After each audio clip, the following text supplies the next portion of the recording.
संत यूहन्ना के अनुसार सुसमाचार अध्याय 8। और ईसा जैतून पहाड़ गए। वे बड़े सवेरे फिर मंदिर आए। सारी जनता उसके पास इकट्ठी हो गई थी और वे बैठकर लोगों को शिक्षा दे रहे थे। उस समय शास्त्री और फरीसी व्यभिचार में पकड़ी गई एक स्त्री को ले आए और उसे बीच में खड़ा कर उन्होंने ईसा से कहा, गुरुवर, यह स्त्री व्यभिचार करती हुई पकड़ी गई है। संहिता में मूसा ने हमें ऐसे स्त्रियों को पत्थरों से मार डालने का आदेश दिया है। आप इसके विषय में क्या कहते हैं? उन्होंने ईसा की परीक्षा लेते हुए यह कहा, जिससे उन्हें उन पर दोष लगाने का कोई आधार मिले। ईसा झुककर उंगली से भूमि पर लिखते रहे। तब वे उनसे उत्तर देने के लिए आग्रह करते रहे। तो ईसा ने सिर उठाकर उनसे कहा, तुम में जो निष्पाप हो वह इसे सबसे पहले पत्थर मारे। और वे फिर झुककर भूमि पर लिखने लगे।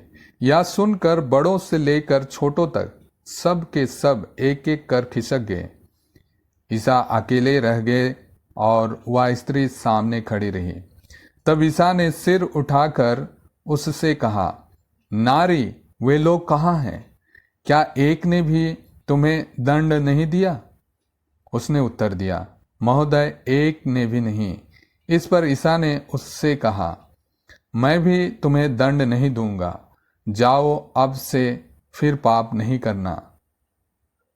ईसा ने फिर लोगों से कहा, संसार की ज्योति मैं हूं। जो मेरा अनुसरण करता है वह अंधकार में भटकता नहीं रहेगा, उसे जीवन की ज्योति प्राप्त होगी। फरीसियों ने उनसे कहा, आप अपने विषय में साक्ष्य देते हैं, आपका साक्ष्य मान्य नहीं है। ईसा ने उत्तर दिया, मैं अपने विषय में साक्ष्य देता हूं, फिर भी मेरा साक्ष्य मान्य है, क्योंकि मैं जानता हूं कि मैं कहां से आया हूं और कहां जा रहा हूं। परंतु तुम लोग नहीं जानते कि मैं कहां से आया हूं और कहां जा रहा हूं। तुम मनुष्य की दृष्टि से न्याय करते हो, मैं किसी का न्याय नहीं करता, और यदि न्याय करो भी तो मेरा निर्णय सही होगा, क्योंकि मैं अकेला नहीं हूं, जिसने मुझे भेजा वह मेरे साथ है। तुम लोगों की संहिता में लिखा है कि दो व्यक्तियों का साक्ष्य मान्य है। मैं अपने विषय में साक्ष्य देता हूं और पिता भी, जिसने मुझे भेजा है, मेरे विषय में साक्ष्य देता है। इस पर उन्होंने ईसा से कहा, कहाँ है आपका पिता? उन्होंने उत्तर दिया, तुम लोग ना तो मुझे जानते हो और ना मेरे पिता को। यदि तुम मुझे जानते तो मेरे पिता को भी जान जाते। ईसा ने मंदिर में शिक्षा देते हुए यह सब खजाने के पास कहा। किसी ने उन्हें गिरफ्तार नहीं किया, क्योंकि तब तक उनका समय नहीं आया था।